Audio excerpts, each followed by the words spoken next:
Hello दोस्तों, आप सभी का हमारे इस YouTube चैनल में स्वागत है। जैसा कि थंबनेल देख के आप अंदाज लगा सकते हैं कि अभी आप लोग के क्लास में क्या चलने वाला है। तो ट्रिगोनोमेट्री क्लास आज स्टार्ट कर रहे हैं। तो सबसे पहले ट्रिगोनोमेट्री की उत्पत्ति कहाँ से हुई इसको हम जान लेते हैं।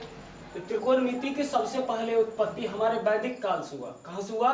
वैदिक काल से। वैदिक काल में ऋषि मुनि इसे कोज्या और जया के नाम से जानते थे। कोज्या, जया आदि। लेकिन फॉरेनर सब इसको थोड़ा नया जनरेशन में वेरिएंट करके इसका नाम साइन, कॉस और टेन रख दिया। तो साइन, कॉस, टेन नाम रखा गया है नया जनरेशन के अनुसार। प्राचीन काल में जाइएगा तो ऋषि मुनि सब इसका नाम यूज वैदिक काल में कोज्या, जया के रूप में करते थे, जिसका उपयोग वो हवन कुंड या जहां वो उनका बैठक होता था वहां का हवन कुंड बनाने के लिए इसका प्रयोग करते थे, कोज्या और जया का। लेकिन आधुनिक समय में इसको साइन, कॉस और टेन के रूप में लाया गया। तो ये चीज साइन, कॉस और टेन का पूरा एक्सपेंडेड फॉर्म में आपको ट्रिगोनोमेट्री फंक्शन में पढ़ना है। लेकिन हम फिलहाल आपको बता रहे हैं कि त्रिकोणमिति होता क्या है।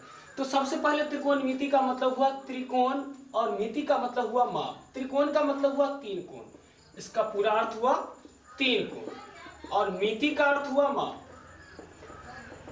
तो तीन कोण का माप सिर्फ एक ऐसी ज्योमेट्री शेप है, ज्योमेट्रिकल शेप है जिसमें तीनों कोणों का माप लिया जाता है, उसका नाम है त्रिभुज। तो इसमें सबसे ज्यादा यूज होने वाले त्रिभुजों में आपके पास राइट एंगल ट्रायंगल होता है। लेकिन राइट एंगल ट्रायंगल के साथ साथ हमारे पास दो और त्रिभुज होती है, जिसमें एक को अधिक कोण त्रिभुज बोला जाता है और दूसरे को न्यून कोण त्रिभुज बोला जाता है। तो राइट एंगल ट्रायंगल को ही क्यों लिया जाता है? तो पाइथागोरस ट्रिपलेट ने एक नियम दिए थे, कर्ण का वर्ग अन्य दो भुजाओं के वर्गों के योग के बराबर होते हैं।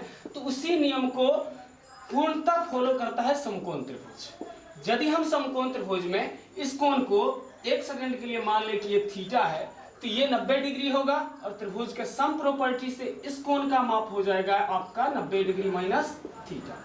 और अधिक कोण या न्यून कोण त्रिभुज में जब जाते हैं हम, तो अधिक कोण और न्यून कोण का मतलब हुआ, यदि हम पहले एक्यूट एंगल ट्रायंगल लेते हैं न्यून कोण त्रिभुज, ये न्यून कोण त्रिभुज पहले यदि हम ले रहे हैं, तो न्यून कोण त्रिभुज का अर्थ है कि ऐसा त्रिभुज जिसका एक कोण 90 डिग्री से छोटा हो तो उसे न्यून कोण त्रिभुज बुलाया जाता है। और न्यून कोण त्रिभुज में मैथमेटिकली टर्म में एक शर्त होता है कि यदि मान लीजिए हम ए, बी और सी ये तीनों साइड से ले रहे हैं, इसमें यह शर्त बनेगा कि a का स्क्वायर प्लस b का square always greater than c square. यदि हम तीसरा त्रिभुज मतलब अधिक कोण त्रिभुज ले रहे हैं, तो अधिक कोण त्रिभुज में शर्त होता है कि ये दोनों साइड्स के वर्ग का सम छोटे वाले साइड्स के वर्ग के स्मॉलर देन होंगे, अर्थात a square plus b square less than c square. लेकिन यहाँ पाइथागोरस ट्रिपलेट लगता है जिसमें a square plus b square is equal to c square.